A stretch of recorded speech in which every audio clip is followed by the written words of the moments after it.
So, what if life had cheat codes? You know, like a video game? Well, today we're diving into some advice from a multi-millionaire entrepreneur who basically says life is that simple, if you know the codes. He's boiled down everything he's learned into a really powerful set of rules, and we're going to break them down. Now, before you write this off as just another self-help guru, just look at that journey. I mean, wow. This isn't some theory from a book. This is advice that was earned the hard way, forged everywhere from the train station benches of Mumbai all the way to the boardrooms of tech companies worth billions. These aren't just tips, they are hard-won lessons for sure. All right, so the first big pillar here is all about money, but probably not in the way you think. The main idea is that real wealth isn't about the fancy stuff you can buy, it's about what you build and, crucially, what you actually keep. Let's see how that works. So what's this big number all about? Well, this is the magic of compound growth. If you invest just $5,000 a year, starting in your 20s, into a simple S&P 500 index fund, by the time you're ready to retire, you could have over $1.4 million. The secret sauce is just starting early. But there is a catch. And that catch is really, truly understanding this difference. See, saving is great. It protects what you have, and that's super important. But investing is what builds your future. It's the engine that creates that crazy exponential growth we just saw. One is like walking up a hill, the other is a rocket ship. So how do you get on that rocket ship? Well, the advice is almost painfully simple. First, forget all the fancy, complicated stuff like crypto or whatever meme stock is trending. Just stick with a low-cost index fund. Second, and this is the really hard part, you have to do nothing. Just stay put. Our guy learned this the hard way. He panicked during the 2008 crash, pulled all his money out, and he figures his net worth would be 40% higher today if he had just sat on his hands. You know the fastest way to sink that whole financial ship? High-interest consumer debt. He calls this American debt. Chasing designer brands and status symbols with credit cards that have like a 22% interest rate, that's not wealth. It's a trap. And the key takeaway is this: do not let brands define who you are. And to stay out of that trap, you gotta have a system. He calls it your personal FBI, which is pretty clever. It's just a simple 3-step plan. First, track everything. You can't manage what you don't measure, right? Second, put your money into 4 buckets: emergencies, essentials, equity, that's for investing, and enjoyment. And third, here's the golden rule. You only get to fund that enjoyment bucket after the other 3 are taken care of. All right, let's pivot to pillar number 2. This next set of cheat codes is all about rewiring how we think about our careers. It's not about finding that perfect, dreamy job right out of the gate. No, it's about playing the long game by collecting skills and connections like they're gold. I mean, this is probably the single most common piece of career advice anyone ever gets, right? Do what you love and you'll never work a day in your life. We've all heard it. But what if that's actually terrible advice for most of us?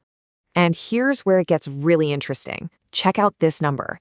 A study from a Canadian university found that only 4% of students could actually turn their passion into a viable career. 4%. For the other 96% of us, that follow your passion idea can be a total dead end. So here's the cheat code. You flip the advice completely on its head. Don't follow your passion, build it. See, passion doesn't lead to success. It's the other way around. When you get really, really good at something that the world finds valuable through tons of practice, that's when the passion shows up. Success fuels passion, not the other way around. And this quote just nails the mindset for your 20s. Your early career isn't about finding a comfortable job with tons of freedom. It's about being a learning machine. It's about soaking up skills and knowledge like a sponge so you can increase the value you offer the world.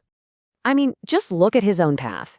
He started as a help desk guy in a dark, windowless room, literally getting yelled at all day. But he saw it as getting paid to learn. He put in the thousands of hours, built up his skills, made connections, and that investment compounded over 20 years into a CEO role. He treated his job like a paid education.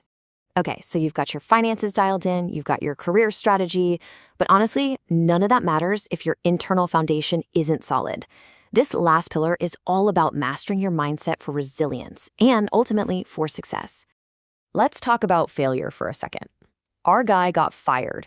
And not laid off, I mean fired on the spot. No warning, just a, hey, we're letting you go, we'll mail your stuff to you in boxes. Can you imagine?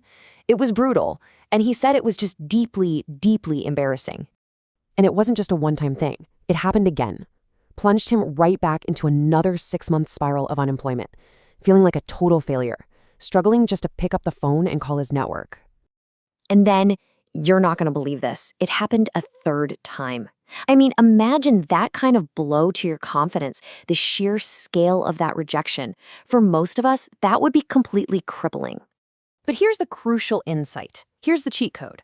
He learned to reframe the whole experience. He realized that the most successful people out there are often the ones who have failed the most. Failure isn't your enemy, it's your teacher, getting you ready for what's coming next, but only if you're willing to learn the lesson. So how do you actually build that kind of resilience? Well, it comes down to these core mindset shifts. First, stop playing the victim. The world isn't fair, so just move on. Second, forgive yourself for your past mistakes. Put down that heavy bag of bricks. Third, ask for help. Success is a team sport. And finally, maybe one of the biggest decisions you'll ever make, choosing the person you come home to every night. And he suggests using the right part of your brain for that decision. See, our brains have these two systems. System 1 is that fast, emotional, gut reaction thing. That's infatuation. But that can be a trap. The key is to use System 2, the slow, rational, logical part of your brain that actually evaluates long-term compatibility. This decision, he argues, is way too important to leave to chemistry alone. And that brings us to the final and maybe the most profound cheat code of them all. This isn't just another tactic, it's a total shift in perspective. It's a simple little formula that ties everything we've talked about together and completely redefines what the goal of the game even is. When he was training to be a monk, a senior monk gave him this equation. Happiness equals what you own divided by what you desire. So, to increase your happiness, you've got two choices. You can increase what you own, which is the path society is always screaming at us to take, or you can decrease what you desire.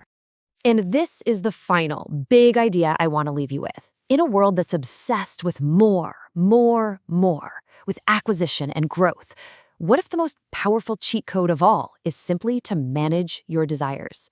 Because think about it, as your desires approach zero, your happiness, well, it approaches infinity.